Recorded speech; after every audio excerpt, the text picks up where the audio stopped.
ఆయన ఈ లోకంలో జీవించిన తర్వాత ఆయన తిరిగి పునరుద్ధరణగా తిరిగి ఆయన ఆరోహణమై తన తండ్రి అని పరలోకానికి ఆయన చేరినటువంటి దినం కనుక మరి అటువంటి పునరుద్ధరణ మరణం నుంచి తిరిగి లేచిన దినము ఆయన 40 దినాలు వారి శిష్యులతో అనేక విషయాలు వారితో పంచుకొని ఆయన తిరిగి మళ్ళా ఆయన దేవుని యొక్క ఆ పరమునకు వెళ్ళిన మరి ఆయన చెప్పినటువంటి మాట.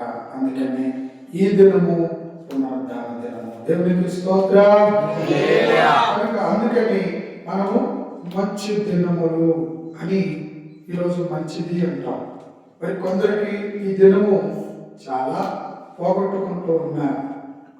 నిన్నటి దినము విశ్రాంతి దినము, అది దేవుడు నిర్మించిన నిర్మాణం కలిగిన దినం. ఆ దినాన్ని మనం అందరం కూడా దేవునికి మనం అర్పించాల్సినటువంటిది, దేవునికి మనము అప్పగించుకోవాల్సినటువంటి దినము. మరి నిన్న విశ్రాంతి దినమని బైబిల్లో మత్తయి సువార్త 28వ అధ్యాయం 1 వచనాల్లో రాయబడి ఉంది. కాబట్టి ఆ వాక్యాన్ని బట్టి నేను విశ్రాంతి దినము శనివారం అని చెప్పి నేను మాట్లాడుతున్నా. యేసు ప్రభు వారు కానీ శిష్యులు కానీ ఆయన పునరుద్ధానుడైనప్పుడు మరి ఆయన లేచినటువంటి దినం కనుక ఆ దినాన్ని ఆయన మనకు మరి అందుకని ఆ దినాన్ని మనము మంచిది అని చెప్పుకున్నాం. నిజమే, ఈ రోజున ఎంతోమంది మనకు తెలియనటువంటి స్థితిలో, మనకు తెలియనటువంటి పరిస్థితులు చాలామంది, కొంతమంది శ్రమలు ఉంటారు, కొంతమంది యాక్సిడెంట్లు, కొంతమంది ఎన్నో రోగాలతో, ఎంతమంది ఎన్నో శ్రమలు, గొడవలు, తగాదులు ప్రతి ప్రాంతాల్లో, ప్రతి గ్రామాల్లో, ప్రతి జిల్లాలో, మరి అనేక ప్రాంతాల్లో మరి దినాన్న మరి దేవుడి యొక్క సన్నిధిని పొందలేనటువంటి వారు ఎంతో మంది ఉన్నారు. దినాన్ని చాలామంది దేవుని సన్నిధిని ఈ రీతిగా పొందుకునే వారు ఉన్నారు. కాబట్టి ప్రేమ దేవుడు ఆ పొందిన వారికి మంచి దినము, పొందినటువంటి వారికి మరి వాళ్ళకి ఈ దినము వారికి మంచి దినంగా ఉండదు. కాబట్టి ప్రేమైన దేవుని బిడ్డలారా, మనలను దేవుడు సజీవులుగా లేపాడు కనుకనే, మనకి ఈ రోజున ఆరోగ్యం ఇచ్చాడు కనుకనే, అందుకని మనము ఈ రోజు ఉదయం నుంచి మొదలు సాయంకాలం వరకు అది దేవుని చిత్తంలో ఉన్నది కనుక, అందుకని దేవుని మనం బతిమలాడుకుంటున్నాం. దేవుని స్తోత్రం. కాబట్టి ఈరోజు మరో కొన్ని అంశాలతో మనం దేవుని యొక్క ధ్యానం చేద్దాం. ఈరోజు మరికొన్ని అంశాలను బైబిల్లో నుంచి ఈ లోకములో మనుషులు మాట్లాడే విధానాలు, దేవుని వాక్యము ద్వారా భక్తులు ఆలోచించి రాసినటువంటి మాటలు, ఇవన్నీ రెండింటిని మనము పరిశీలన చేసుకుందాం. ఈ రోజున మనుషుడు ఏ విధముగా ఆలోచన చేస్తున్నాడు, ఏమి చేయాలని ప్రయాసపడుతున్నాడు, ప్రయాసలో ఏమి పోగొట్టుకుంటున్నాడు, ఈ రోజున దేవుని యొక్క చిత్తము మనుషుల కొరకు ఏమి చెప్పబడుతుంది అనేటువంటి విషయం, అలాంటి అంశాన్ని మనం ఈ రోజున ఈ ఉదయకాల సమయంలో మనము తెలుసుకుందాం. దేవునామానికి మహిమ కలుగును గాక. బైబిల్ వాక్యం కొన్ని విషయాలు తెలియపరుస్తుంది. మనుషులు చెప్పే మాట ఎలా ఉందంటే, కొన్ని సిగ్గు తెచ్చేవి, కొన్ని ఘనత తెచ్చేవి, కొన్ని అవమానాలు తెచ్చేవి, కొన్ని రహస్యంగా చేసేవి, కొన్ని బహిరంగ చేసేవి. ఇలా మనం చూసుకుంటా వస్తే మనుషులు ఈ రీతిగా జీవించుతూ ఉన్నారు. కాబట్టి ఈ యొక్క లక్షణాలలో ఇటువంటి ఈ యొక్క మనిషిలో ఉన్నటువంటి కొన్ని లక్షణాలను మనము ఈరోజు మనకు తెలుసుకోవాలని, కొన్ని కాకుండా ఒక లక్షణాన్ని మనము తెలుసుకుందాం. ఎందుకంటే కొన్ని అవమానకరంగా ఉంటున్నాయి, కొన్ని సిగ్గు తీసుకొస్తాయి, కొన్ని బాధ తీసుకొచ్చేటువంటి లక్షణాలు ఉన్నాయి, కొన్ని అలవాట్లు ఉన్నాయి మనుషులకి. ఈ అలవాట్లో ఒక ప్రాముఖ్యమైనటువంటి అలవాటు ఏంటని మనము చూస్తే, మనిషికి మనిషికి ఉన్నటువంటి అలవాటు ఏంటంటే, ఒకటి పొగ తాగుట, అంటే సిగరెట్ తాగుట.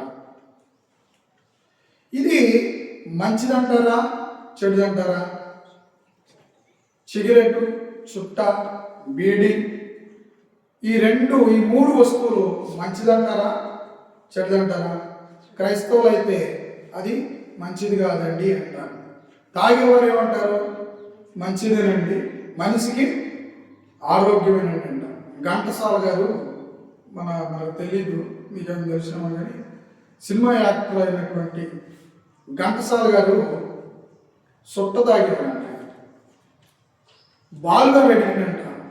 ఎందుకంటే నువ్వు సొట్ట తాగుతున్నావు అంటే నా స్వరము క్లియర్గా ఉండటానికి, నేను పాడే పాట ఫ్రీగా ఉండటాని కోసం నేను ఈ సొట్టను తాగుతున్నాను అన్నాడంట. దానివల్ల నా స్వరము క్లియర్గా ఉంటుంది అని చెప్పాడంట. మరి కొంతమందిని అడిగామనుకోండి, వారంటారు నువ్వు ఎందుకు చుట్ట తాగుతున్నావు అన్నాం అనుకోండి, అయ్యా నాకు ఆయాసము, నెమ్ము ఉంది. ఈ పొగాకులో కొన్ని ఔషధాలు ఉన్నాయి, దానివల్ల నేను తాగుతున్నాను. దానివల్ల నాకు ఆ నెమ్ము, ఆ యొక్క ఆయాసము, ఈ యొక్క పొగాకు సేదు వల్ల అది విరుడైపోయి నాకు ఆరోగ్యము ఉంటుందని డాక్టర్లే చెప్పారు. అందుకే నేను ఈ నెమ్ము కోసము నేను దీన్ని తాగుతున్నాను. ఏ నెమ్ము లేనివాడు కూడా తాగుతున్నాడు. ఎందుకు తాగుతుంది ఆయన? అసలు నెమ్మే లేదు, నెమ్ము లేనివాడు కూడా తాగుతున్నాడు. మరి వాడికి ఏముందని తాగుతుండు? దేనికి తాగుతుంది? అయితే ఇతరులు నేర్చుకునేది ఏంటంటే రానున్న దినాల్లో నాకు కూడా నెమ్ము వచ్చిందేమో, రోగం వచ్చిందో, అది రాకుండా ఉండటానికి కోసం దానికి ముందుగానే నేను తాగుతున్నాను అని చెప్తాడు ఆయన. సరే, ఇది మనుషులకున్న ఆలోచన, లక్షణము, వారికున్న అలవాటు అన్నమాట. అంటే దానివల్ల మనుషుకి ఉపయోగకరమైనటువంటిది అని డాక్టర్లు చెప్తున్నారని ఈ మనుషుడు మనకి ఇచ్చే సలహా. గమనించారా ప్రియమైన దేవుని బిడ్డలారా? ఈరోజు నేను ఒకే ఒక అంశాన్ని నేను చెప్తున్నాను. అది ఏమి లక్షణం అంటే పొగ తాగుట, అంటే సొట్ట, బీడి, సిగరెట్. ఇది మనుషులకు కలిగిన అలవాటు. కాబట్టి మరి దీన్ని క్రైస్తవుడు ఏమంటున్నాడంటే తాగొద్దు, మందిరంలోకి చెప్పాలి. మీరు మాస్టర్ గారు ఏం చెప్తాడు? నువ్వు తాగొద్దు, మందిరంలోకి రావద్దు, ద్రాక్షారసం తీసుకోవద్దు. ఎందుకని? యేసుప్రభు వారి శరీరము, ఆయన రక్తము, అది మనం తీసుకోకూడదు. కొంతమంది ఏం చేస్తున్నారంటే అలవాటును మానుకోలేక, అలవాటును తీసివేసుకోలేక, దాన్ని కంట్రోల్ చేసుకోలేక మందిరాన్ని, ప్రార్థనకి రావాలని హృదయం ఉంటుంది, ఒప్పుకోవాలని ఉంటుంది. అయ్యా నేను చుట్టూ తాగాను, బీడీ తాగాను, సిగరెట్ తాగాను అని చెప్పి ఒప్పుకోవాలని పేరెట్టుకుని ఉంటుంది అక్కడ. కానీ ఎందుకని ఒప్పుకోవాలని ఉంటుంది, కానీ ఈ అలవాట్లు కలిగి ఆడకపోతే మనము ఒప్పుకొని మళ్ళీ తాగితే చేతనే ఉంటాం కదా అనేటువంటి వాటిని బట్టి కొంతమంది రాలేకపోతాం, ఒప్పుకోలేకపోతున్నారు. కొంతమంది ఒప్పుకుంటారు, మరలా చేస్తుంటారు. పాస్టర్ గారు నువ్వు గట్టిగా ప్రార్థన చేయి, నేను ఈ అలవాట్ల నుంచి నాకు చాలా బాధగా ఉంది, ఈ అలవాట్ల నుంచి మారుకుంటా అని అంటారు. ఇలా మనుషుడు చాలా ఈ అలవాట్లో బంధించబడి అందులో నుంచి బయటకు రాలేక దేవుడికి దూరం అయిపోతూ ఉన్నాడు. ఇటు దేవుడి మార్గంలో ఉండలేదు, ఇటు జనుల్లో కూడా కొంతమందికి పొగాకు వాసన పడుతుంది, చుట్టు వాసన, ఒక్కొక్కరికి చుట్టు వాసన పడదు. అందుకని కొన్ని హాని కలిగించే లక్షణాలు అంటాడు. ఇది కొంతమందికి ఏం చేస్తాం, వాంతులు చేసుకుంటారు. ఆ పొగ తాగగానే అమ్మో అయ్యా నేను దండం పెడతారు, పొగాకు తాగమాకయ్య. చూడండి, బైబిల్లో గవర్నమెంట్ వారు లోకమంతా కూడా గమనించి చిన్నపిల్లలకు కూడా ఇది చాలా ఎఫెక్ట్ కొడుతుంది, చాలా మరి బాధకరం కలిగిస్తుందని ఏం చేశారు, సినిమా హాల్లో చుట్ట తాగకూడదు, బస్సులో సిగరెట్ చుట్ట తాగకూడదు, నలుగురు కాడ తాగకూడదు అని ఒక నియమాన్ని చేశారులే, కానీ పాటించేవాళ్ళు చాలా తక్కువ. కాబట్టి ఇలా కూడా గవర్నమెంట్ దాన్ని అరికట్టాలి, అనేకులకు ఇబ్బందికరంగా ఉండకూడదు. నీకు సంతోషం, నీకు ఆనందంగా ఉంటే సరిపోదు, ఉన్నవారికి కూడా కొన్ని ఇబ్బంది కలుగుతుంది. కనుకనే దాని నుంచి మీరు విడుదల పొందాలి, అది మీరు మానుకుంటే మంచిది అని కొంతమంది చెప్తూ ఉంటే, అయ్యా నువ్వు తాగబోకు అని కొంతమంది చెబుతుంటే, ఇలాగ జరుగుతున్నటువంటి దినాల్లో ఒక అతను బైబిల్ నమ్ముకున్నాడు, మారుమనసు పొందుకున్నాడు, రక్షణ పొందుకున్నాడు. ఇతను అన్నాడంట, పాస్టర్ గారు అన్నాడంటే, నాకు లాగానే ఒక పాస్టర్ గారు అన్నాడంట, అయ్యా తాగుతూ ఉంటే అయ్యా నువ్వు సుట్టు తాగమాకయ్యా, సిగరెట్ తాగమాకయ్యా, బిడి తాగమాకయ్యా అని నాలాంటి పాస్టర్ గారు చెప్తే ఆయన అన్నాడంట రక్షణ పొందుకున్నాడు, బాప్తిసం పొందుకున్నాడంట. ఆ అలవాటు పోవట్లేదంట ఆయనకి. ఆయన అన్నాడంటే బైబిల్ ఎక్కడన్నా ఉందా సుట్ట తాగొద్దని, పొగ తాగొద్దని ఉందని చెప్పు అన్నాడంట. కానీ ఉందా ఎక్కడన్నా? అయ్యగారని చెప్తుంటే విన్నారా మీరు? సిగరెట్ తాగుతుంటే వద్దని సిగరెట్ గురించి చెప్పబడిందా? చెప్పాలి. మరి ఏం చెప్పాలి అతనికి? అప్పుడు పాస్ గారు అన్నాడంట, అయ్యా పొగ తాగొద్దని, సిగరెట్ తాగొద్దని, సుట్ట తాగొద్దని అలాగేమీ లేదు, కానీ కొన్ని విషయాలు బైబిల్లో రాయబడి అయ్యా, నీకు నిజంగా నీకు పూర్ణ హృదయం ఉంటే ఆ పూర్ణ హృదయంతో చెప్పే వాక్యాన్ని మీరు ధ్యానం చేయించాలి, ఇంటే అందులో కూడా ఈ లక్షణం కూడా ఒకటి ఉంటుందయ్యా అని చెప్పాడంట. ఏదో చెప్పు అన్నాడంట. చూడండి, బైబిల్ గ్రంథంలో నుంచి మనం ఒక వాక్యం చూద్దాం. దేవుడి వాక్యము ఈ యొక్క లక్షణం గురించి, ఇది కూడా ఒక అలవాటే కదా, ఈ అలవాటు గురించి దేవుడు, ఇది ఒక్కటే కాదు చాలా విధములైన అలవాట్లు కూడా ఉన్నాయి. మనం తీసుకుంది ఈరోజు ఒకే ఒక అలవాటు, ఇది మనిషికి చాలా దూరం చేస్తుంది, జనాల్లో కూర్చోలేదు, మనుషుల మధ్యలో ఉండలేదు. కాబట్టి ఇంట్లో కూర్చోలేదు. ఒకళ్ళు ఏమంటారంటే, నేను చుట్ట తాగిన బీడి తాగిన అరుగుదారా రాదు, ఒక గాయంతో ఇది కూడా రాదట్టాడు. ఏమండి బైబిల్ చెప్తుందా? కాబట్టి ఇది క్రైస్తవుడికి, లోకంలో ఉన్న అలవాట్లు కలిగిన వారికి మనం చెప్పలేదు, కానీ మానుకోవాలని ప్రయత్నం చేసి దేవుళ్ళలోకి వచ్చి మానుకోలేని వారికి చెప్తున్న ఈ వాక్యం. దేవునికి స్తోత్రం. ప్రతి ఒక్కరి గురించి వారు ఏమంటారంటే, నా ఇష్టం అండి, నా ఆరోగ్యం వల్ల నిదాతన లేని బంధు నువ్వు దాగవద్దంటే నేను ఏడాది నేను బట్టలేను, ఆసుపత్రి పాలవుతాను అంటాను. వాళ్ళకి అని చెప్పలేదు. దేవుళ్ళలోకి వచ్చి రక్షణ పొందుకొని మానుకోలేనటువంటి స్థితిలో మానాలని, దేవుడి సన్నిధికి ఎన్ని ప్రయత్నాలు చేసినా మానాలని ఆలోచన చేసే వారికి చెప్తున్న ఈ వాక్యం. చూడండి, యెషయా గ్రంథము 1వ అధ్యాయము 16వ వచనాన్ని చదువుకున్న జాగ్రత్తగా. దేవుడి వాక్యము యెషయా గ్రంథము 1వ అధ్యాయము 16వ వచనం. దేవుడి వాక్యం చెప్తుంది ఈ రీతిగా, మిమ్మును కడుక్కొనుడి,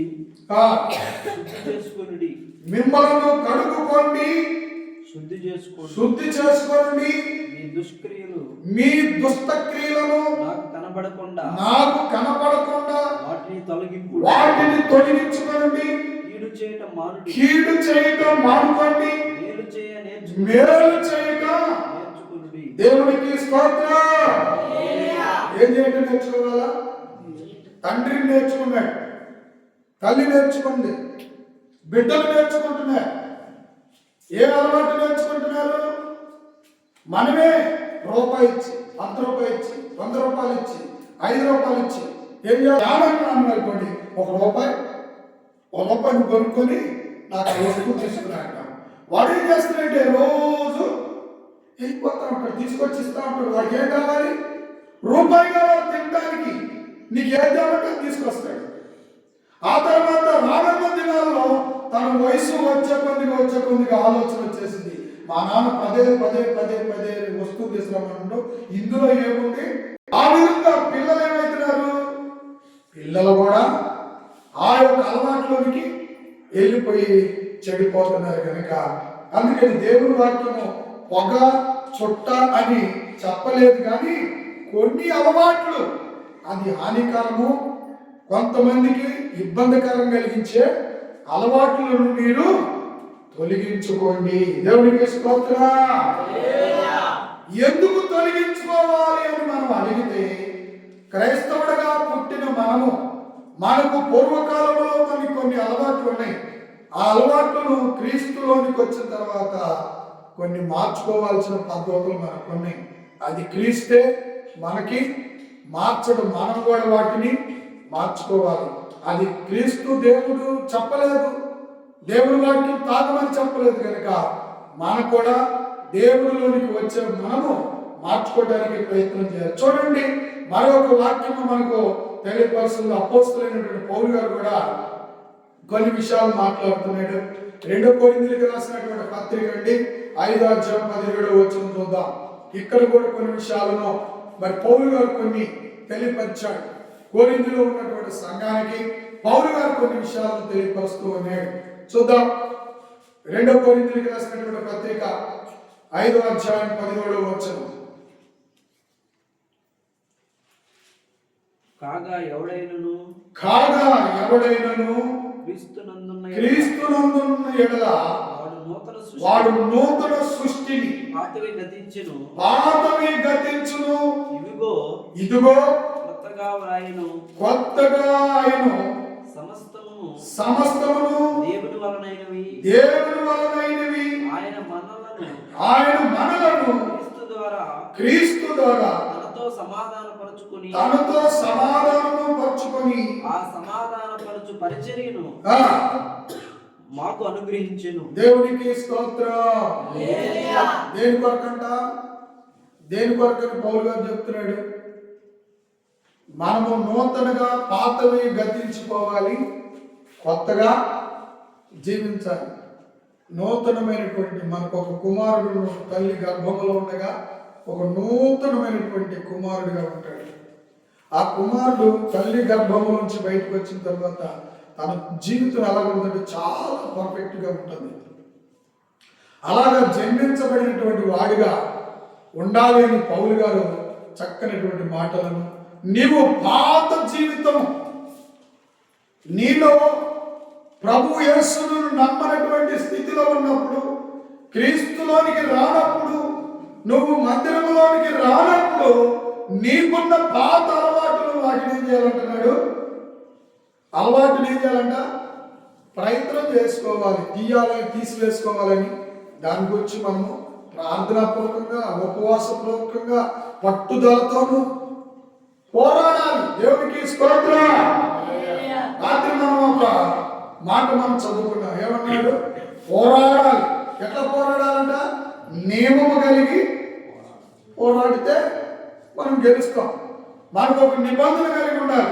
ఇక నుంచి దీని జోలికి నేను రాని ఒక తీర్మానము మన జీవితంలోకి వస్తే అప్పుడు దేవుడు మనకి సపోర్ట్ చేస్తాడు. పరిశుద్ధాత్మ దేవుడు మనకి సపోర్ట్ చేస్తాడు. మనకు ఆలోచన రానికుండా ఆ పరిశుద్ధాత్మ దేవుడు మనకు కాపుతాడు. దేవుడు నాకు స్తోత్రం. ఏం చెప్తున్నాడండి?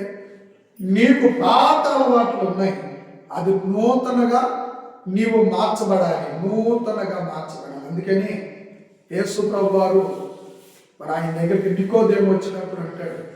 నికోదేము వచ్చినప్పుడు యోహాను సువార్త 3 ఉందా మాట చూద్దాం. దేవుని యొక్క వాక్యాన్ని మరొక కొత్త మాటను యేసు ప్రభు వారికి కావాల్సినటువంటి మాట, ఆ యొక్క నికోదేముతో మాట్లాడినటువంటి మాట.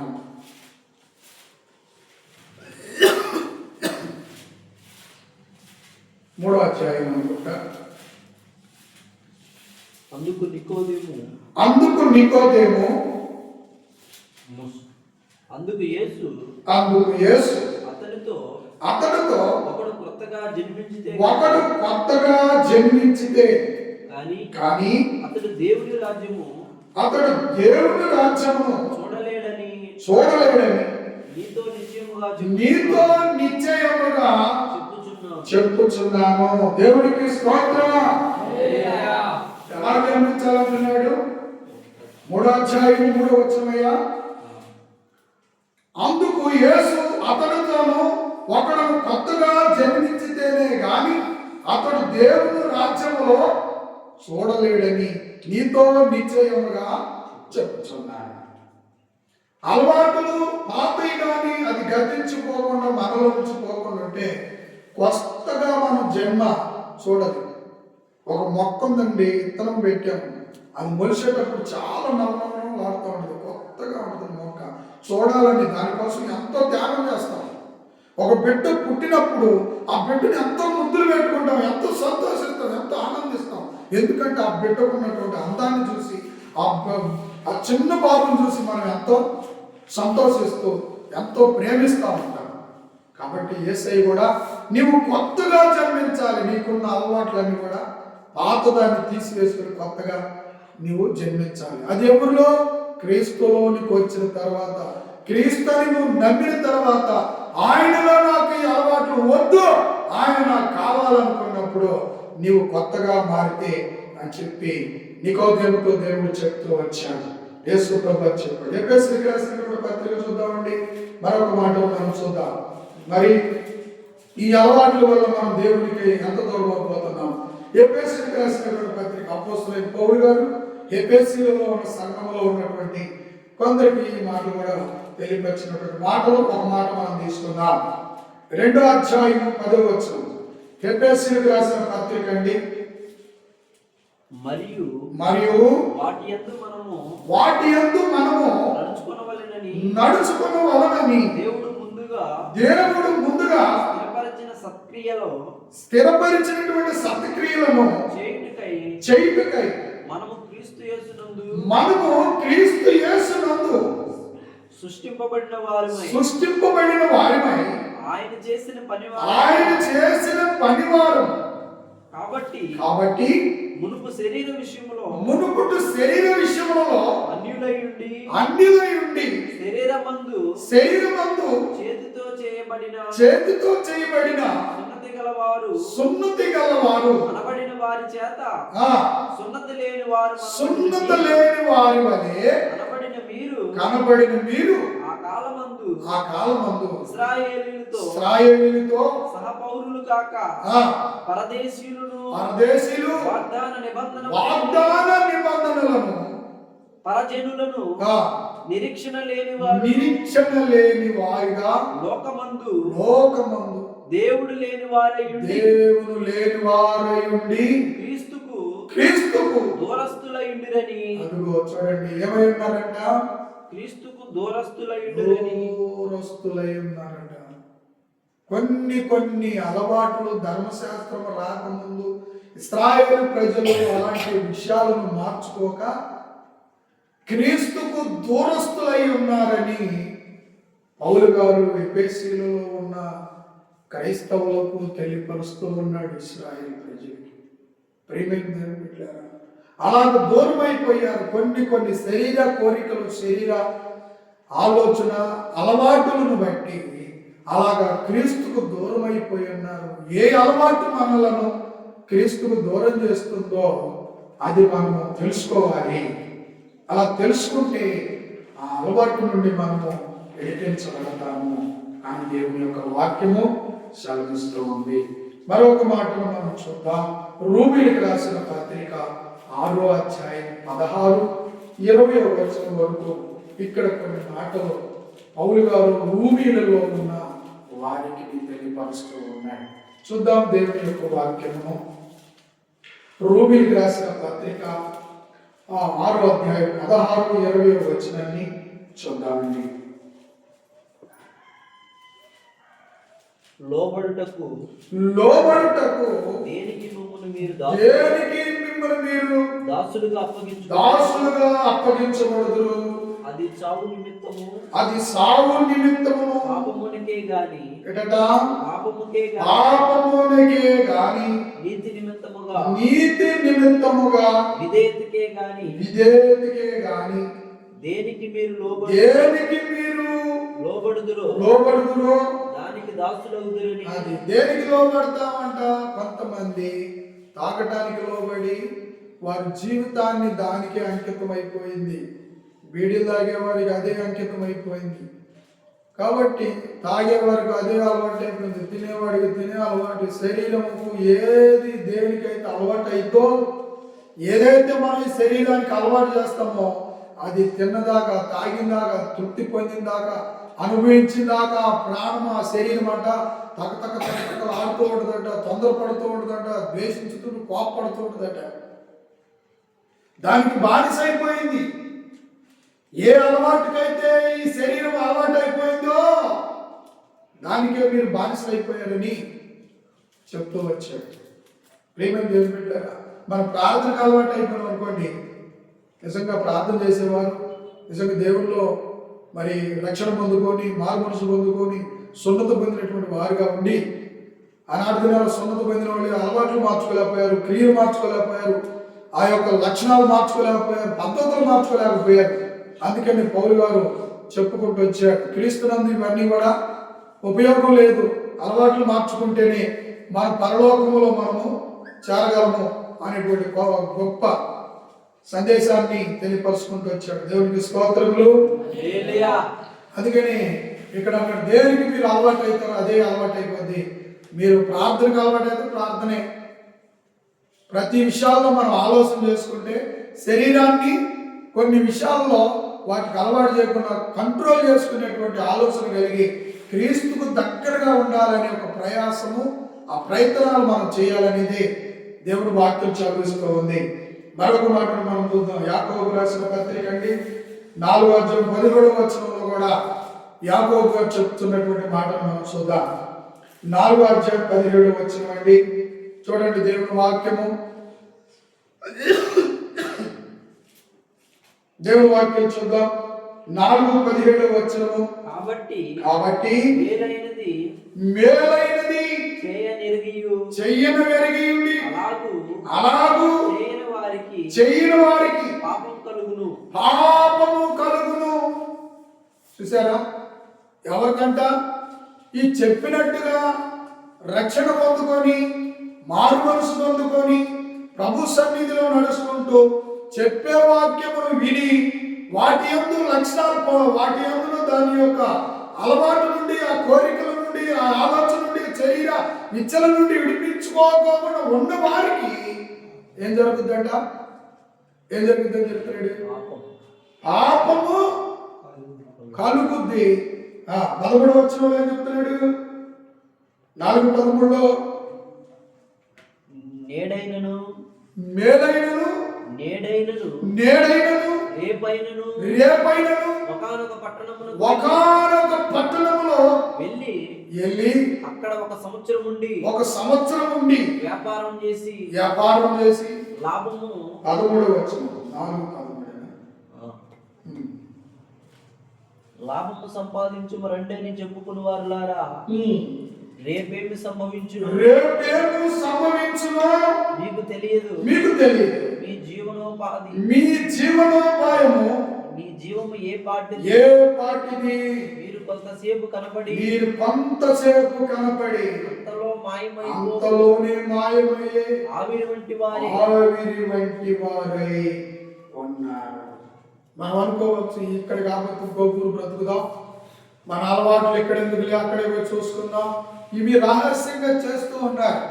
నేను మొదట్లోనే చెప్పాను, కొన్ని మంచి అలవాట్లు ఉన్నాయి, కొన్ని చెడ్డ అలవాట్లు ఉన్నాయి, కొన్ని అందరికి అనుకూలంగా చేసే ఉన్నాయి, కొన్ని రహస్యంగా చేసే ఉన్నాయి. అలవాటు నేర్చుకునేవాడు ఏం చేస్తాడు? తండ్రికి తల్లికి వారి పెదనాన్నకి పెద్దోళ్ళకి తెలియకోకుండా సీక్రెట్గా దూరంగా పోయి తాగడం మొదలేస్తాడు.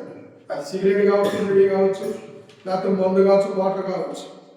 ఇట్లా ప్రతి విషయాన్ని కూడా రహస్యంగా చేస్తున్నటువంటి అలవాటు అదేం చేస్తుందంటే రోగం వచ్చినప్పుడు, బాధ వచ్చినప్పుడు, వ్యాధి వచ్చినప్పుడు అది బయట పెట్టుతున్నాడు. అప్పుడు డాక్టర్ దగ్గరికి పోయినప్పుడు అప్పుడు డాక్టర్ గారు అడుగుతాడు, ఏమడుగుతాడు? అయ్యా నువ్వు తాగుతున్నావా అంటాడు. ఎక్స్రే తీసిన తర్వాత నువ్వు తాగుతున్నావా అంటాడు. ఇక నువ్వు ఒప్పుకోవాల్సిందే. ఆ తర్వాత ఆయన ఎక్స్రే తీసిన తర్వాత అంటాడు, ఇక నుంచి నువ్వు మారుకోకపోతే అడిగిపోతున్నప్పుడు, అయ్యా మా అమ్మను చూడు, మీ వాళ్ళని చూడు, ఎవరిని చూడు, అందరిని వదిలిపెట్టి వెళ్ళాల్సిన కాడికే వెళ్ళిపోతావు. కాబట్టి నువ్వు వెళ్ళకుండా ఉండాలంటే నీకున్న అలవాటు మానుకుంటే కొంతకాలం బ్రతుకు. ఆల్రెడీ అయిపోయింది, సగం అయిపోయింది నీకు. ఇక బతకటం అనేది చాలా కష్టం.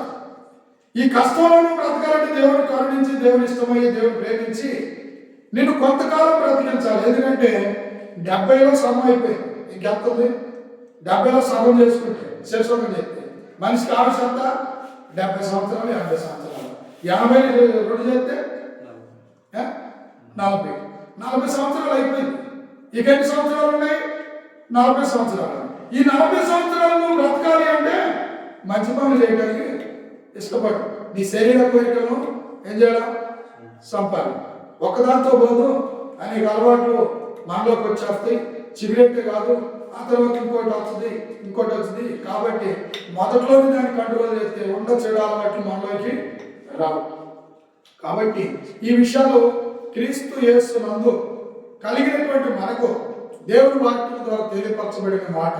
నిజంగా మానుకోవాలని ఆలోచన కానీ, అలవాట్లు కానీ, బీడీలు కానీ, సిగరెట్ కానీ, తాగటం కానీ, అనేకమైనటువంటి కొన్ని ఇబ్బందికరం కలిగించే బయట వారికి, ఉన్నవారికి, ఇంట్లో వారికి కొన్ని కలిగించేటువంటి అలవాట్లను మార్చుకోవడానికి ప్రయత్నం చేయాలనేదే దేవుని వాక్యాలు మనకు చూపిస్తున్నాయి.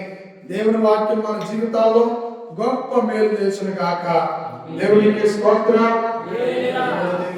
మరొక మాటలు మనం దేవుని వాక్యం చూద్దాం. మేకా గ్రంథం 6వ అధ్యాయము 8వ వచనం. 6:8 మేకా గ్రంథంలో 6:8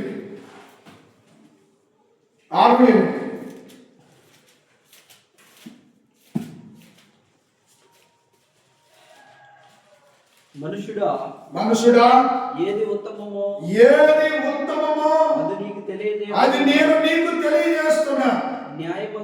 ఏది నీకు మంచిదో, ఏది నీ జీవితానికి, దేవునికి, నీ లోకానికి, అందరికి, నీకును, నీ ఇంటి వారికి, ఎదుటి వారికి, బంధువులకే కావచ్చు, లోకానికే కావచ్చు, పరలోకమున్న దేవునికే కావచ్చు, ఏది మంచిదో మనుషుడా నీకు నేను తెలియపరుస్తున్నాను, తెలుసుకో.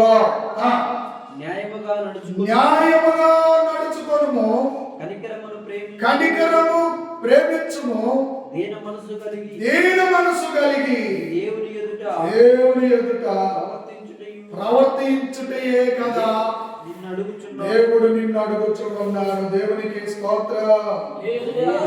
మనుషుడు ఆలోచన చేసి ఏది మనకు మంచిది, మన స్నేహితులకు మంచిది, ఇప్పుడు నలుగురు 4 బీడీలు ఇచ్చానుకో నిన్ను పొగుడుతాడు, 4 క్వార్టర్లు ఇచ్చామనుకో పొగుడుతాడు, 4,000 రూపాయలు ఇచ్చానుకో నిన్ను ఇంకా పైకి పొగుడుతాడు.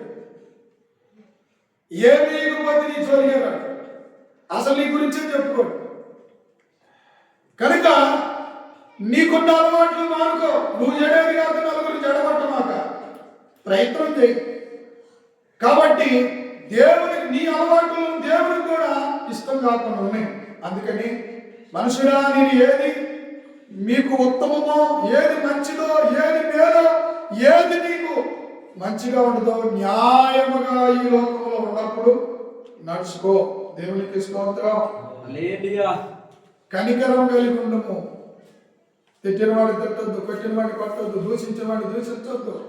కనికరించు, ప్రేమించు, అప్పుడే వాడు మారుతాడు అని చెప్తున్నాడు దేవుని వాక్యం. ఇంకోటి ఏంటంట, ఇంకో మాట ఏముంది? దీనత్వము కలిగి ఉండాలి, దీనుడై ఉండాలి, గర్వంగా ఉండకూడదు, అహంకారంగా ఉండకూడదు, ముక్కోపిలాగా ఉండకూడదు. అందుకని దీనత్వం కలిగి ఉండాలంట. దీన మనసు కలిగి దేవుని యందు మనము నడవాలి. ఎవరి యందు నడవాలా?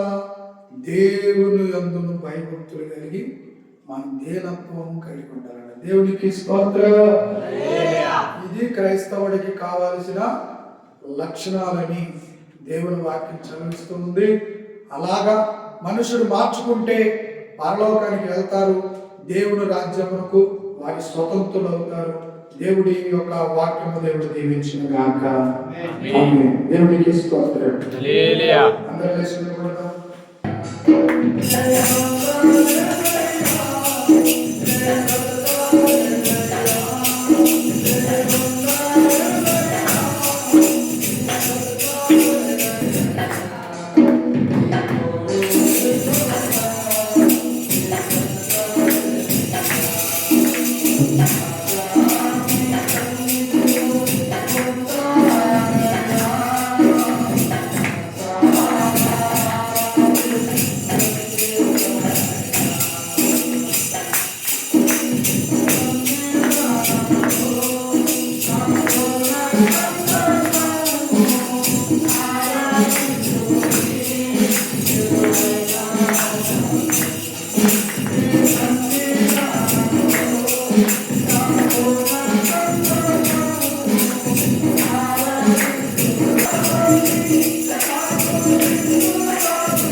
బాధలకు కారణభూతుడు అయిన మా ప్రియ ప్రభువు తండ్రి, నిజమైన ఆయన, ఈనాడు కొన్ని అలవాట్లను బట్టి మీ సన్నిధిలో రాలేకపోతున్నారు ప్రభు.